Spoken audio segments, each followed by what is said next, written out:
Author's House.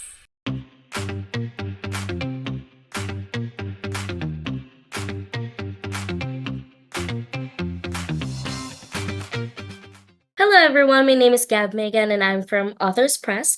Today is April 8th, 2024. Welcome to another fantastic virtual interview where I am gathered here today with Michael T. Flanigan, the author of Epilepsy Will Never Be. Hi, Michael. Can you tell us about yourself? Sure, not a problem. I was born in Pittsburgh, Pennsylvania, raised a strong Catholic, so I believe in God, and I'm really hip on motivation. And I happen to be born with the adverse condition of epilepsy. Lots of people look at that as a downer or whatever. My opinion is that you've got to accept it and move on with your life. That's interesting. Thank you. Without spoiling, tell us about your book, Epilepsy Will Never Be. Basically, what I want to do with this book is to convey the message of an adverse condition should never hold you back from doing the things you want to do. Okay, everybody has plenty of skeletons in their closet. Ours just happen to be epilepsy. So don't let it hold you back from living your life. That's inspiring. Thank you. What inspired you to write Epilepsy Will Never Be? What I heard about how many people weren't able to live a normal life in olden times and stuff, they would look at that as some kind of curse from the devil, or they would really believe that that was something. My own mom, exactly, it really was. She only ate once a week because she kind of thought that that was her fault. That someone that I had that condition, and I look at it as a challenge. To tell you the truth, it's like I wear it as a chip on my shoulder, like I will show you. Because I really do believe God gives certain situations to people for a reason, and that reason being think positive and know you'll overcome this situation. Very beautiful. Can you share with us what message you hope readers will take away from it? I hope readers share exactly that same message. You know what? Write out your message or think about what you want to achieve in life and then go about doing it, knowing nothing will stop you especially if you have a strong family and strong faith in God along with that, because you're in charge of your own destiny. Think about that. If you wanted to be giving interviews for Authors Press, but you were scared to do it and didn't apply for it, well, then I guess you wouldn't have that job, right? You're right. Thank you. What personal experiences and struggles with epilepsy did you draw upon while writing this book? Basically, I found that, you know what, with a little hard work and persistence, I can find out facts about topics that I didn't know existed. Um, it's something, and let alone just the persistence of sitting down and knowing that I'm not going to finish this whole book in one sitting. So I had to acquire patience and say, okay, I'm going to just try and cover this part and then a little bit. I'd be satisfied with what I could come up with each night, as long as there was something every night. I knew I wasn't going to get the whole thing at once. That's amazing. What motivated you to share your story and journey with epilepsy in a book format? Myself, I motivated myself.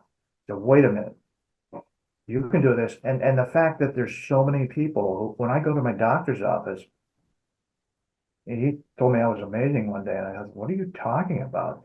And because he found out that I like to work out and stuff, and he said so many of my clients will never even try to do anything normal than like watching TV, or they block it out of their mind to do everyday things. And it's like, for instance, I've never driven a car with a car license. I've never had that quote unquote luxury. And people think that that's a big deal. No, you deal with the cards you've been dealt, so to speak. You live with the materials you have available to you. You know what I mean? To me, it's cut and dry. What you're given, okay, you take that and you apply those and you'll come up with the goal you want. That's wonderful. How did you research and gather information about epilepsy to ensure accuracy in your book? To tell you the truth, I did very little. I relied on my own personal life. I've been having seizures since I was 12. I've been having seizures, and through each occasion, there's been some kind of message I took away from it, but mainly the main theme that I take away from all of them is have the faith and the persistence that you're going to come back from that and keep plugging away and lead a normal life. But in order to do so, don't doubt yourself. Don't have pity on yourself and expect others to do things for you. Be regular on taking your meds and seeing the doctor. Okay, let's use some common sense and not just say, oh no, it's the devil. No, it's common sense. And if you believe in a higher power, he will help you if you do your part. That's really all. Those are very beautiful points. Thank you for that. Can you discuss the process of writing and publishing Epilepsy Will Never Beat Me? The way that I went about that was just the process. First, I thought, okay, before you even try to publish it, let's get it finished because you know as well as I do, it's like before you get something ready, it's like, okay, you have to try, but I wanted to pour my heart into it with as little mistakes as possible. So I had a friend and then I got an editor to read through it and say, okay, well, this is wrong grammatically, this is wrong. And I have a couple of points in there where I just felt so strong about the situation or whatever, I bold-faced it, and then an extra exclamation point or so. And I was told several times, oh no, the reader will think you're thinking that they're stupid. And I was like, well, no, if they're into reading the book, they will know that those are my true emotions, that I feel so strongly about that's why it's all bold-faced. So that would be the main thing is like the feelings I felt strongly about. I thought, no, if someone actually is into the reading and story of the book, then they won't disregard it. They will enjoy it. Fantastic. In what ways do you believe your book can raise awareness and support for individuals living with epilepsy? It goes back to the previous question. Take your medication. Do not expect miracles, okay? But and just core things. Get your sleep, get your rest, and believe that if you follow the rules, it doesn't mean that you're not going to have a seizure, but it's not going to mean that you won't be able to persist in living a normal life. Ask yourself, is anybody's life normal? You have things in your closet that I wouldn't want to touch. Somebody else might have, other instances. But like I told my mom way back when, I said, there's people living without arms, without legs, people that can't walk. I have epilepsy. I'm in a way blessed. Okay. I can just take a couple pills and it may not be right, but it'll definitely help my chances of living a totally normal life. And your goal should be shooting for a seizure-free life. Thank you for your information. How has writing this book impacted your own understanding and perspective on living with epilepsy? It's really opened my eyes a lot. It's forced me to look into previous experiences and to think about how others look at me. And to tell you the truth, if I just try my best and live according to those rules of I want to achieve, I set a goal, which is to be seizure free. How do I go about that? Okay, I take my meds, I go to the doctor, I get my rest. And it's like I want people to get that out of it and say, okay, I want to be able to do this. So I'm gonna just do like Mike did, and I will be overcome those hurdles. And in order to do that, when That made me feel to making people with epilepsy better. That makes sense? Yes. Okay. What advice do you have for individuals who may be facing challenges similar to those you've encountered in your journey with epilepsy? Respect other people, respect yourself. Where you might normally say, okay, blow this off or whatever, work out, keep your body healthy, okay? Because an unhealthy body can't survive against something that wants to do it harm.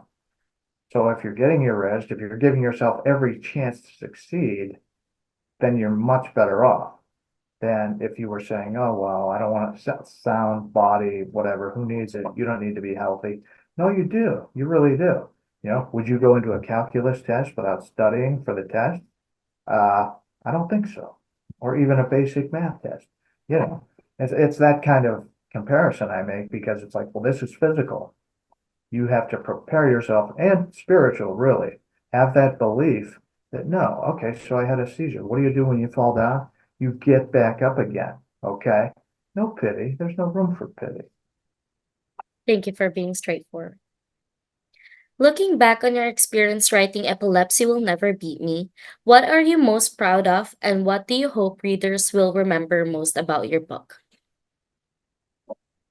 I should say myself on the cover, but hey, I won't be so modest. But I hope they remember to tell you the truth.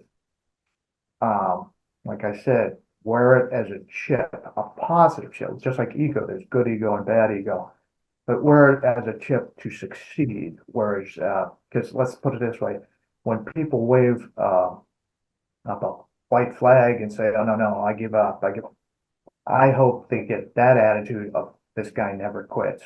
And if you never quit, you will win or achieve your goal of being seizure free and at least being able to get back up after having a seizure with no pity, just okay, knowing you're going to get more rest and you will achieve success.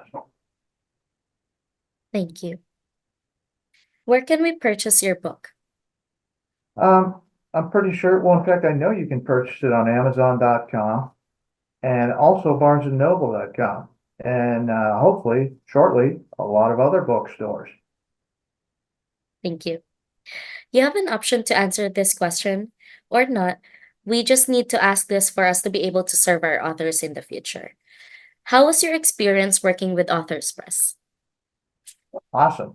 They've guided me in the right direction almost every time I've called and made it pretty easy for me to form an opinion and to send you guys the information you needed. And you've communicated with me to the point where I know this is necessary, a step with the Zoom interview to get the word out there, to market a book. It's almost having the condition of epilepsy. I wrote a book prior to this and I had it published, but then I didn't market it and not much happened. So this time around, I said, wait a minute, Michael, what's the point in getting a book published if you don't market the book?